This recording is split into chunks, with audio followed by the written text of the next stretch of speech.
everyone! Every year at the start of the year, I really look forward to sharing a video about the books that I most enjoyed reading over the previous year. I've had a lot of fun going through my bookshelves and gathering together 23 of my favourite reads from 2023. I've got some modern fiction, some backlisted books, non-fiction and vintage books in the mix here.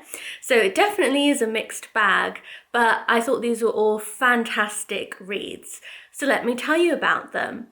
In 2023, two of my very favourite modern writers came out with a new book, which is always so exciting. So one of those was Kate Morton's Homecoming. I got the lovely independent bookshop edition of this. I read this back in April, I think it was. It was definitely springtime, and I so enjoyed it. This one was a bit different too from her last book, especially in that it's mainly set in Australia, and I found that different setting really interesting. As always in her books, there's so much that I love and connect with. There's always a kind of feel of nostalgia for the past. She makes references to things I love. At the start of the book, the heroine Jess is in London, living in Hampstead, and Kate Morton always drops these little nuggets for people who love England and love things like Persephone books and going to the Dickens Museum and visiting Hampstead and things like that. So I always love looking out for those sort of, it feels like little nods to her fans in some ways that she's kind of scatters through her books. And there's a lot of that at the beginning of this book. But then things are very different because the heroine goes back to Australia, where she's from. I think that Kate Morton must have been maybe thinking of herself a bit too, because she recently moved back to Australia. And the heroine Jess goes back home when she hears that her grandmother has fallen very ill. And now where she's dealing with her grandmother in hospital and her feelings of homecoming, but also of homesickness for London, Jess discovers an old book about a true crime case that happened in Australia in the 1950s. And as she reads this book, she realizes that there is a connection between this awful crime that occurred and her family. There really is such a mystery at the heart of this story. There's sort of dual timelines. So you get some of the story is set in the 1950s, and it follows this horrific incident when a young mother and her children were discovered dead whilst they were having a picnic. So you get all of that mystery unraveling as the book goes on, and then the modern day storyline follows Jess as she tries to tie all these pieces together and how her own family is connected to this incident in the past. So yes, it's such a good, enthralling read. You can see it's quite a whopper, like so many of Kate Morton's books are, but I love that you just get entirely lost in the world of this book. It really pulls you in, and it was such a good read. So definitely a standout from 2023 for me. And then another of my favourite modern writers, A.J. Pierce, came out with a new book in her Emmy Lake series. This is Mrs. Porter Calling. This is the third book in the Emmy Lake Chronicles. Of course, in January, we are reading Dear Mrs. Bird, the first in the series, together for the Comfort Book Club. I can't wait to discuss that next Sunday. But you know how much I love these books, so I was really excited to read the third one, which was so much fun. I love seeing how Emmy's confidence has really grown in this series. By the third one, she's doing really well as a young journalist working in London during the Second World War. She's gained a lot of confidence in herself as a writer and as a professional editor at a woman's magazine. But then her world gets turned upside down when A new editor-in-chief arrives who has inherited the newspaper after the death of the owner. Mrs. Porter has arrived and she is absolutely horrible. And poor Emmy and all her colleagues try to save their beloved magazine, which really goes downhill as soon as Mrs. Porter arrives and starts trying to demand what she wants from this magazine. There's also a lot about Emmy and her friends, her best friend Bunty, and there's also a really sad happening that occurs in this. You definitely do need your tissues when reading this one. Obviously, all these books are set against the backdrop of World War II, so there is a lot about the tragedy of war and how that really disrupts families in this book. So you do need your tissues, but I really loved it and I really enjoyed interviewing AJ Pierce about the Emmy Lake Chronicles too. So I'll link that interview in the video description box if you haven't listened to it already and if you want to check that out, because that was definitely a standout interview for me from 2023. So yeah, really enjoyed that book. Then some of you may remember how much I raved about Wintercome at the start of 2023, so in January last year. This is a second-hand book. It's no longer in print, but I so enjoyed it. I wish it were still in print, and I really would recommend trying to find a copy online. It's Wintercome by Pamela Bell. It's set during the English Civil War. And it's got a wonderful heroine called Silence, very unusual name. And it's about how she copes while her husband is away when the royalist soldiers take over their farmhouse. Her husband is on the side of Cromwell, and she has to cope with the politics of this situation. And she is very afraid, not only for her own safety, but also for the safety of her children and her servants and just the general community that she's an important member of. And she's very concerned with keeping them safe against the soldiers.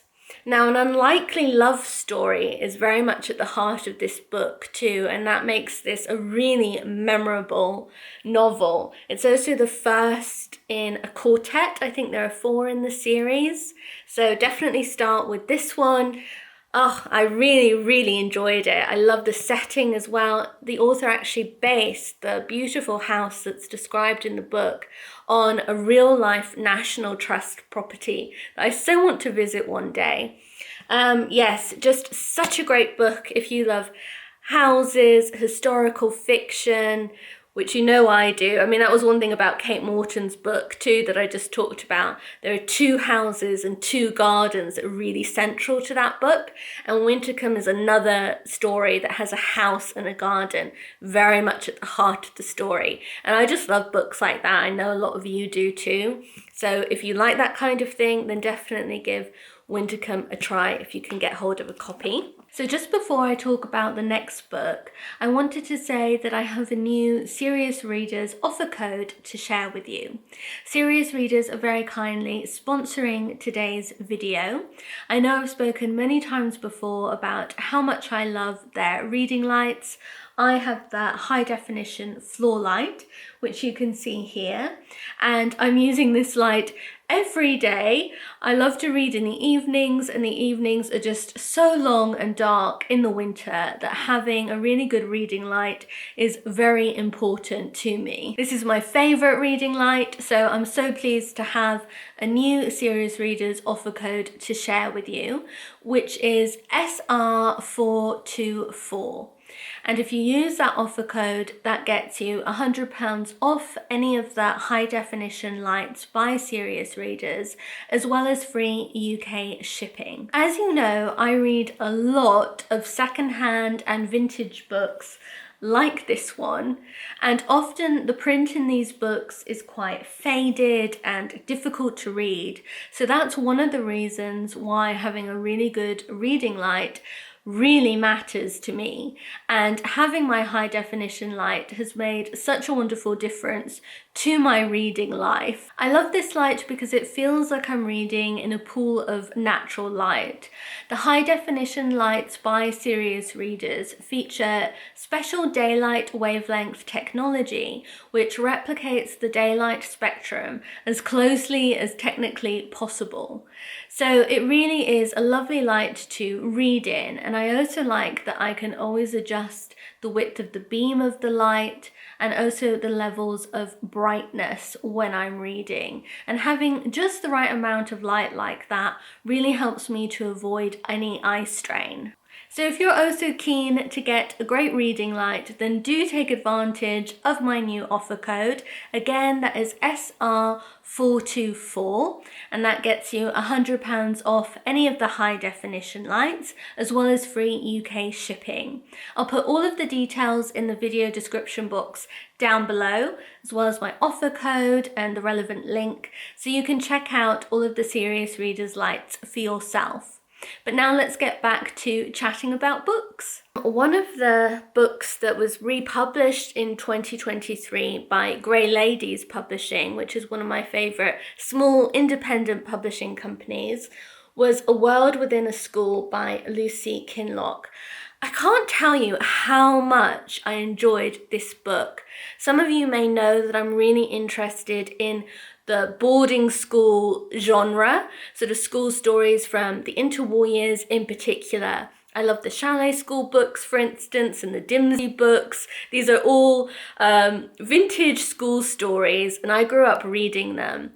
This one is also from the interwar years, but it's so different from your typical school story. And this reads so much more like an adult novel. And not to bash the Chalet books and books like that, because I absolutely love them. But if you read them, then you realize they're very much written to a formula. The plot is always quite episodic, with various dramatic incidences occurring that really aren't in touch with reality in any way. I mean, I love them. I loved them when I was young as well. But this is a whole other world in that the quality of the writing is incredible, and also it's a real character-driven plot.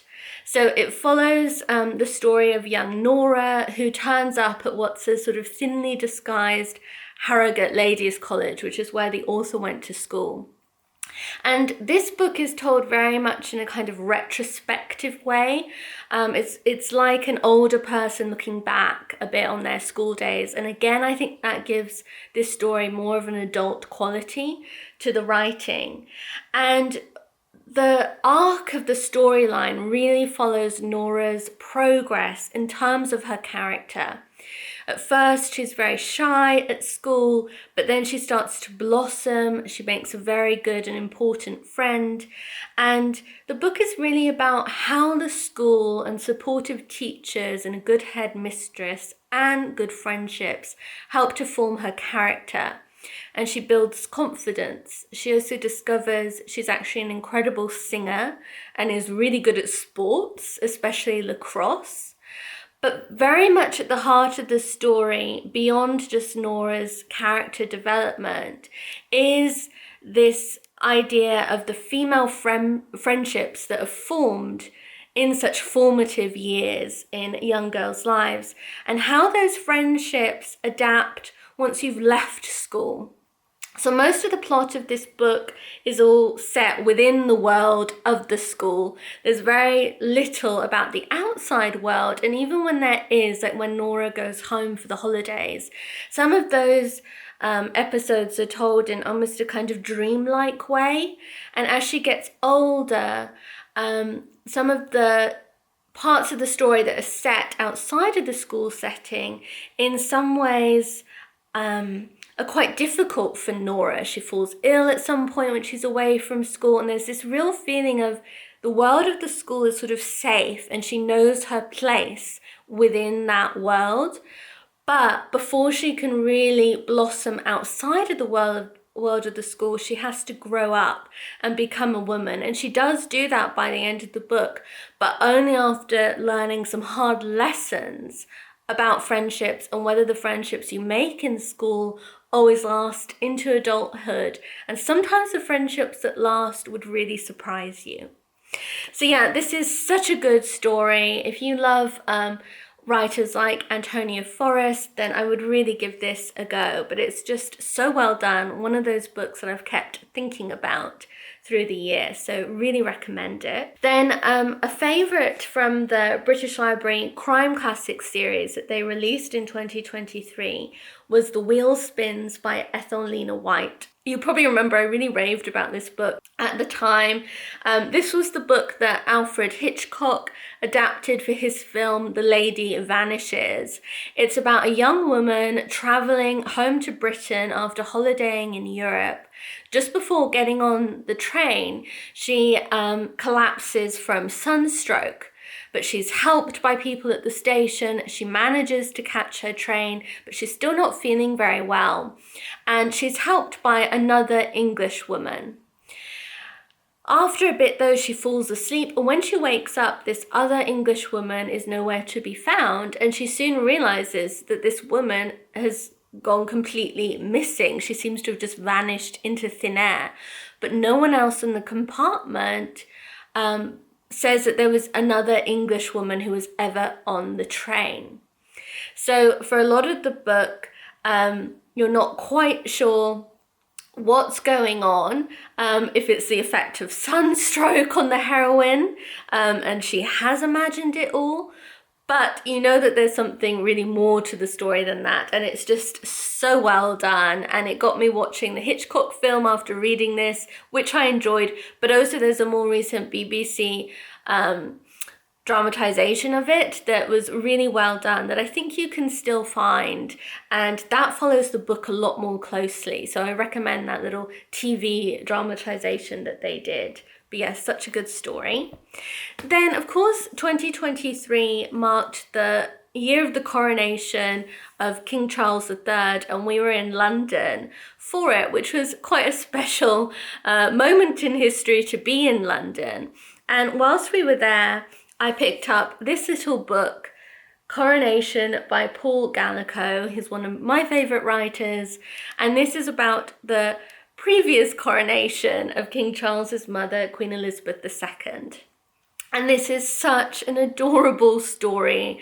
I so recommend it. It was just a perfect book to read at that time in the year. It's about a working class family from, I think, Sheffield, who have really saved to buy the tickets to see the Queen's coronation. And they're so excited for this day. They think they've got very special seats and will be served a champagne kind of breakfast. They've never had champagne before. The mother's particularly excited about this. And so you meet them as they're travelling on the train down to London to celebrate this historic day. Children are so excited, the parents are excited, and even their rather bad-tempered grandmother is excited. But when they arrive in London, they realise they've actually been swindled, and these tickets they've bought have been a real con. And the rest of the story shows what happens when, even with this disaster, they still manage to have such a special day. It really touches your heart, this story. It's so little. I really recommend just reading it one evening or something because it's so sweet. So I really recommend that one. Then a bit of a sort of surprise favourite read of mine in 2023 was Daughter of the Moon Goddess by Su Lin Tan. This is the first in a series. And I don't normally read or enjoy a lot of fantasy, but this was quite different, I thought, from the norm, the sort of usual in fantasy. And I really loved it. It was my mum who recommended it to me, so thank you to my mum.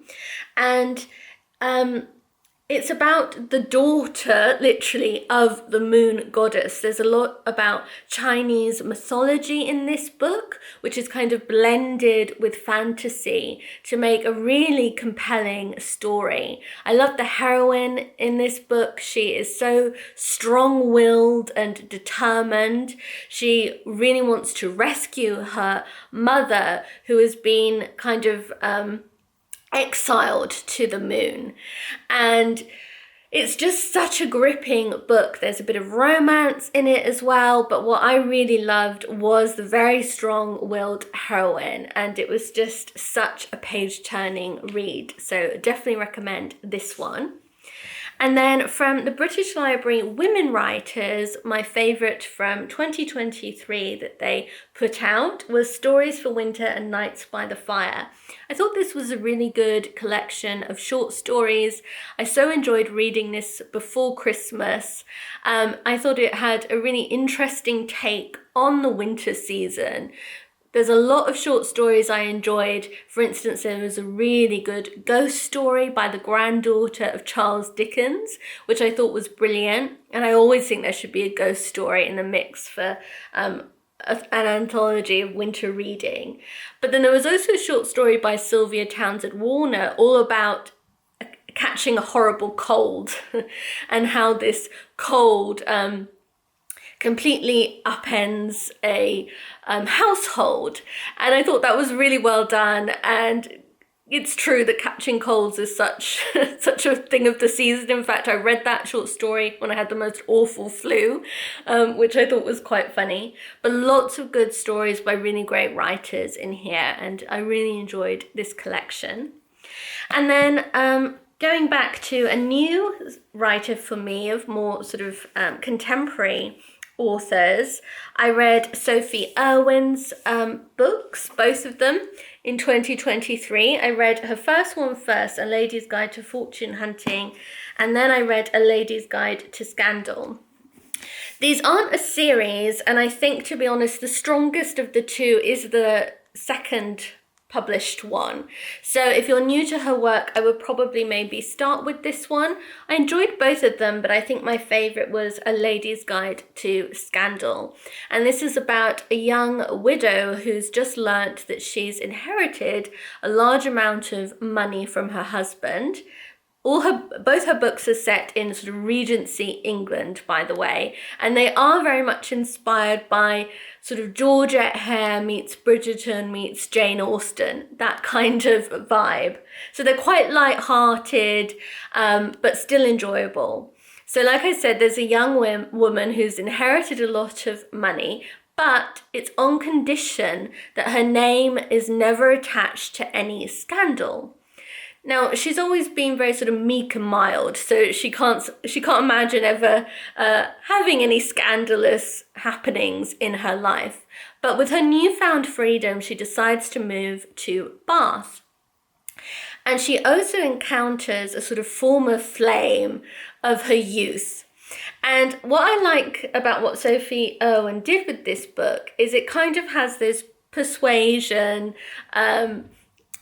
influences with the Bath setting, and also the sort of former lover coming back after many years and them reuniting. However, she really upends your expectations if you're a Persuasion fan, and the romance actually goes in a very different way. And I actually enjoyed that about this book, that there are those Jane Austen influences, but she actually really upends your expectations, and I thought that that was well done. So yeah, if you're in the mood for just maybe a bit silly, but just very light and fun kind of romances, then I would recommend A Lady's Guide to Scandal. From Persephone, another of my favourite independent publishers, the book that really stood out for me in 2023 was Out of the Window by Madeline Linford. This was a fascinating read, and it's about a young woman from quite an affluent background who marries a working class man. And at the start of their marriage, she firmly believes that, all she needs is love, and that poverty will not matter at all to their relationship. That proves to not be the case, but the way that the writer examines issues of class and working class families, as well as gender roles and expectations on women of society of that time, this was written in the interwar years, is just so well done. And I also just really enjoyed the story. It was a real page turner. for me anyway. And yeah, it was just one that really stayed with me. So I really recommend this one from Persephone. And then some of you will remember how much I loved Uncle Paul by Celia Fremlin. Celia Fremlin was a great discovery for me from 2023, and I really have to thank Faber for that, for republishing Uncle Paul, which is the first book that I've read by her, and I've now read 2 others by her too, and went on to read 2 more Celia Fremlins in 2023. So a great discovery, and she really wrote the kind of domestic noir style novel. So her ability to build suspense within a very domestic, traditionally quite sort of cozy atmosphere of the kind of family scene is really unparalleled, I think. She just does it so well. And this book is about 3 sisters who are on holiday together at a kind of seaside resort in Britain. And one of the sisters starts to behave very strangely. She's the eldest sister, and she has previously married a man who very soon after the wedding was arrested for the murder of his first wife. And it was believed that this man died whilst in prison some years ago.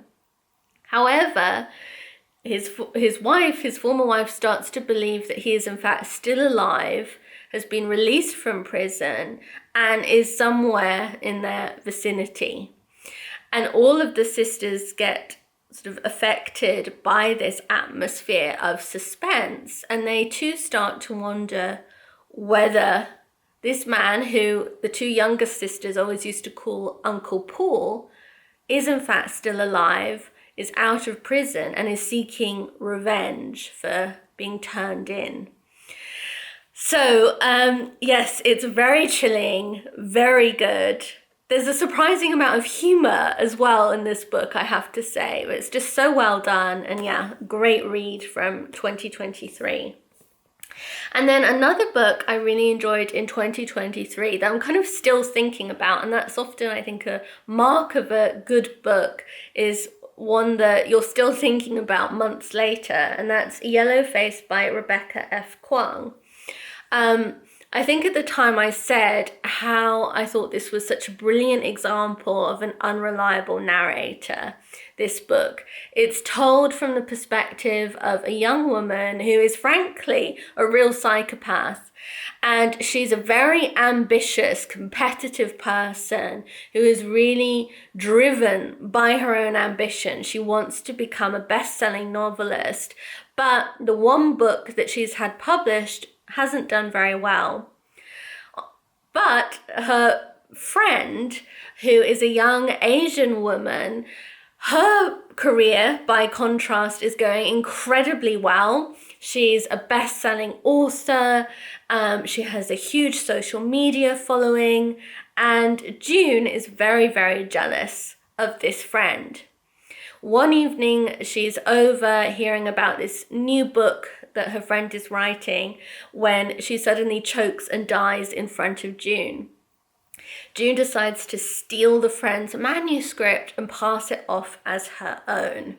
And that's the sort of beginning of all of the sort of horrifying things that happen in this book, and how June sort of justifies her actions, but also in some ways she knows what she is really doing too, which you find out more and more as you read the book. Like I said, I think this main character is a real psychopath, and it's just a really good example of an unreliable narrator. So yes, this book has definitely stayed with me and was one of the books that I most enjoyed in 2023. Now let's move on to some non-fiction. So a memoir that I really enjoyed by another favourite independent publisher, Slightly Foxed, was this one, The Prince, The Showgirl Me by Colin Clark. And this is a really good example of why I like Slightly Foxed so much, because this is the type of memoir I really don't believe I ever would have picked up myself or would have really known about if it weren't for Slightly Foxed bringing it out and sparking my interest. So this is a sort of fascinating, very kind of gossipy account of Colin Clark's experience on being on the sort of filming set of The Prince and the Showgirl that starred Marilyn Monroe. And it's really interesting to read this memoir. It gives you this incredible look into what Hollywood was like at this time. I think this memoir is mainly covering the summer of 1953, or the year of 1953. And in many ways, it doesn't give a very sympathetic account of Marilyn Monroe and what she was like to work with. But as a modern reader, you actually sympathize with her so much, because so much of the sexism is really exposed in this book of what poor female actresses and female workers generally within the film industry sort of had to deal with. But it was just such an interesting read and really sort of opened my eyes to a whole world that I know very little about myself. And it just gave so much kind of background to this film too, which actually I really want to see. I still haven't seen it yet. I don't think it's one of her best films for sure, but now I am curious to see it after reading this and all that went into getting it made. But yes, it was just such an interesting memoir and one I really recommend. And then a biography I read in 2023 that I really enjoyed was this one, Eternal Boy, The Life of Kenneth Grahame by Matthew Dennison. I read this because I had chosen The Wind in the Willows as our March Comfort Book Club choice in 2023. And I read this to give me a bit more background information on Kenneth Grahame and how he came to write The Wind in the Willows. And I was so fascinated by this book. I had no idea what a sadly quite unhappy life Kenneth Grahame had had. I hadn't realised things either, for instance, like he was already a best-selling author before he ever came to write The Wind in the Willows. He was already famous. And this just gives a lot of information on his childhood, on how that affected him and his writing in later years, on his rather unhappy marriage. Yeah, there was just so much I didn't know about his life, and I found this a really insightful biography. So if you are a fan of Wind in the Willows and would like to know a bit more about the writer, then I really do recommend this biography. Then a huge favourite from 2023, which I've spoken about before, was Thunderclap by Laura Cumming. This is a sort of blend of memoir because it very much looks back on Laura Cumming's life and also reflects on her relationship with her father, who was an artist himself. And she herself is an art critic and has always loved art. And one of the things from reading this book actually was that I loved the way that Laura Cumming speaks about some of the paintings that have been so important to her during her life, and how she goes back to those paintings and looks at them again and again in different stages of her life, and she takes away different meanings from those paintings. And that made me think of my approach to books and how that's a real experience for me. When I reread books, I take away different lessons from them, and I return to favourite books at different stages in my life.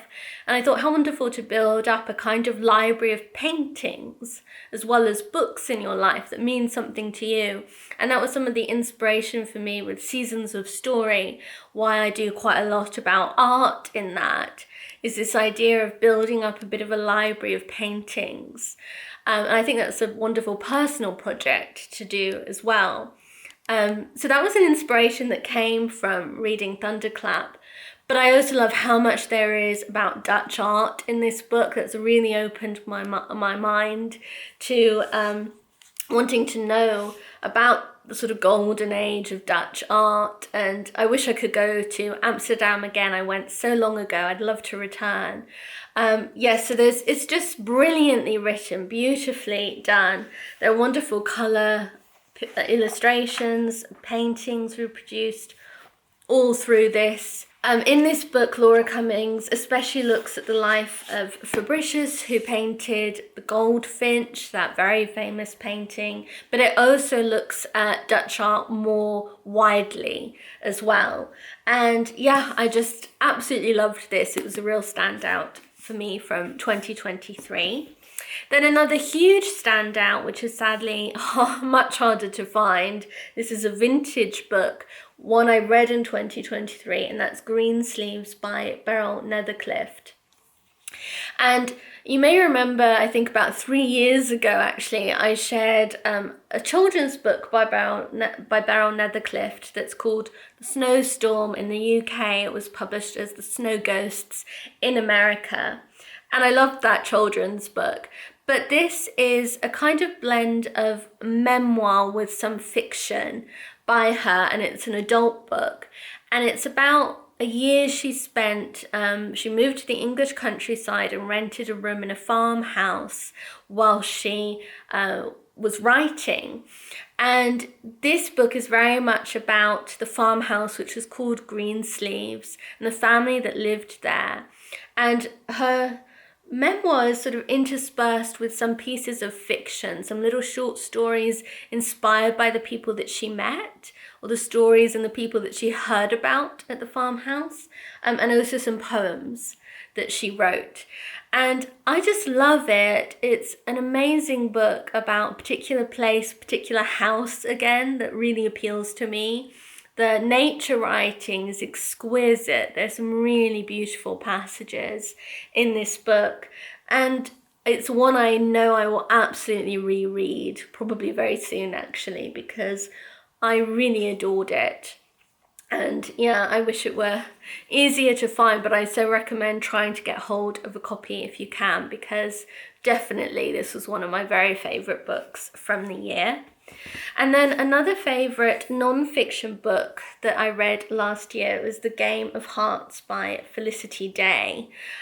This didn't come out just last year. It's been out for a little while, but I bought it actually in Bath in 2022 when I was in Bath, and then I read it in 2023. And I read it because I love Georgette Hare, as you know. I'm interested in sort of Regency romances and books that are set in that kind of period. I'm a huge Jane Austen fan as well. And this one gives a bit more of a background of, as it says, the lives and loves of Regency women.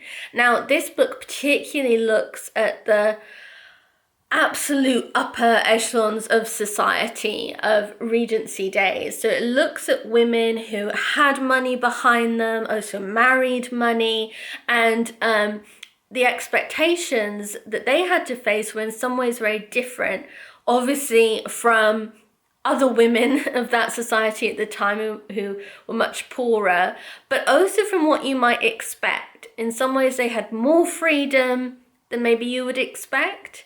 And it's a really interesting read. It looks at a few women in particular from that time and their lives and what happened to them. And I just really, really enjoyed it. If you love Georgette Hare in particular, I think this is really great background reading to her books.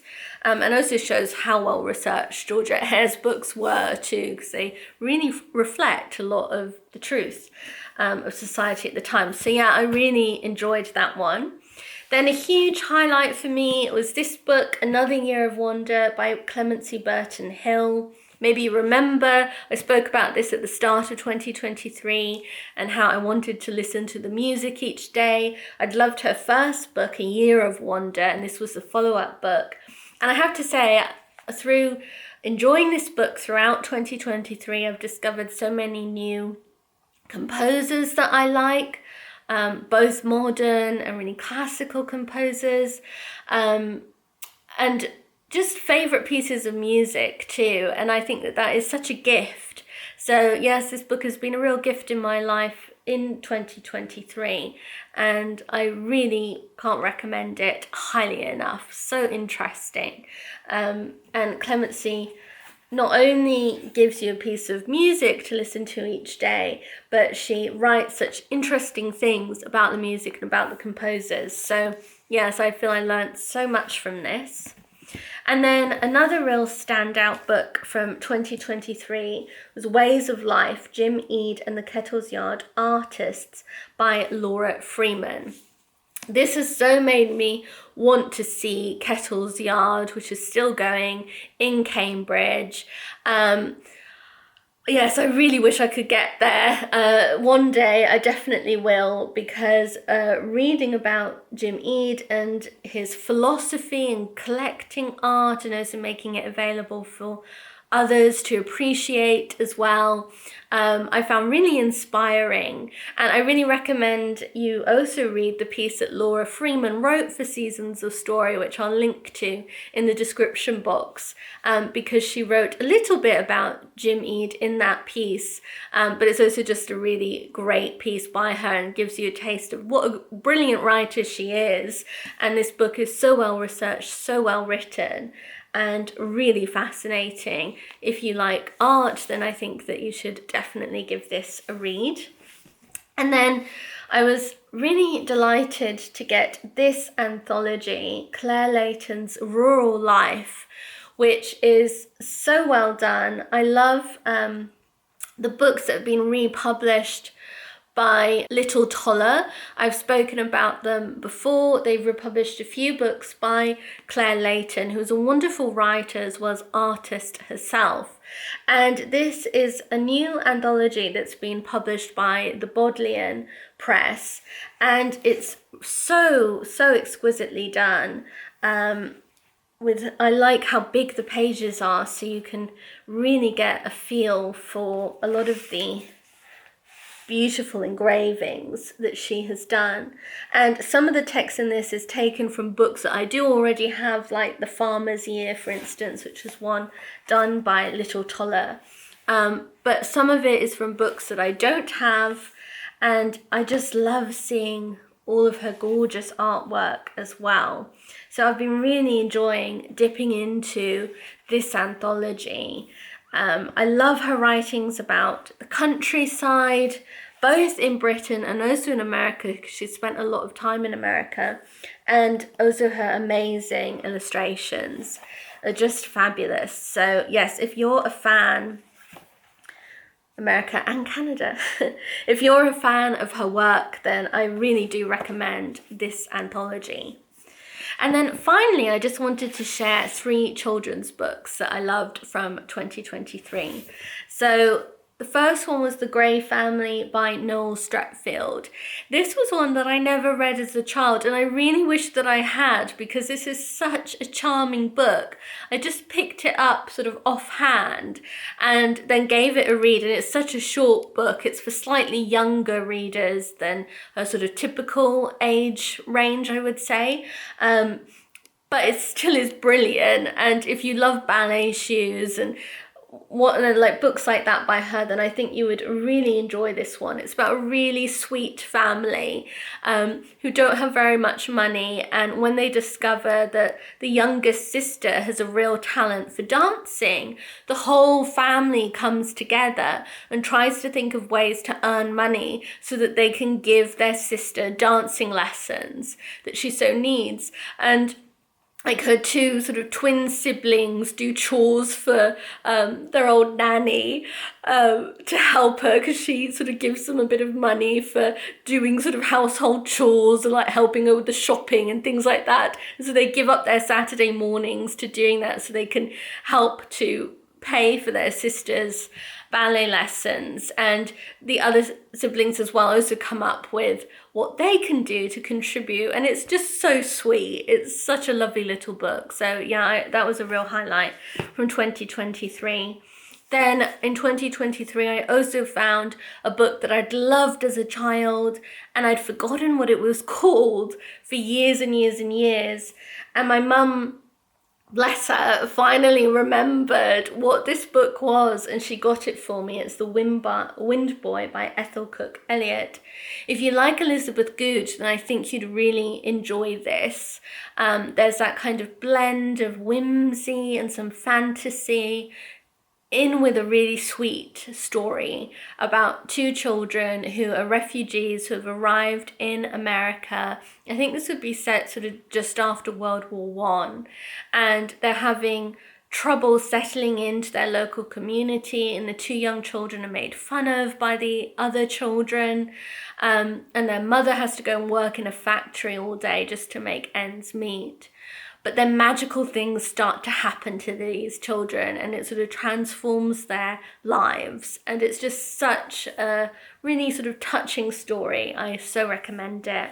And then a modern book that I really enjoyed from 2023 for children was Impossible Creatures by Catherine Rundell. If you like The Lion, the Witch and the Wardrobe, that series, I think that reminds me a bit of Impossible Creatures. You can see the influence of C.S. Lewis on Catherine Rundell writing this. This is the first in a series that she's going to be doing. I really look forward to reading the others. But yes, it's quite an epic fantasy type story, this, and a great page turner for children. So yes, there we are, my 23 top books from 2023. I hope you've enjoyed these recommendations. Thank you so much for watching, and do let me know what your top books were from 2023. Thank you as always to everyone who pressed the super thanks button on my last video. I so appreciate your support, so kind of you. Thank you to everyone who likes and comments on my videos. I hope you've got a wonderful week ahead, and I'll see you next Sunday. Goodbye.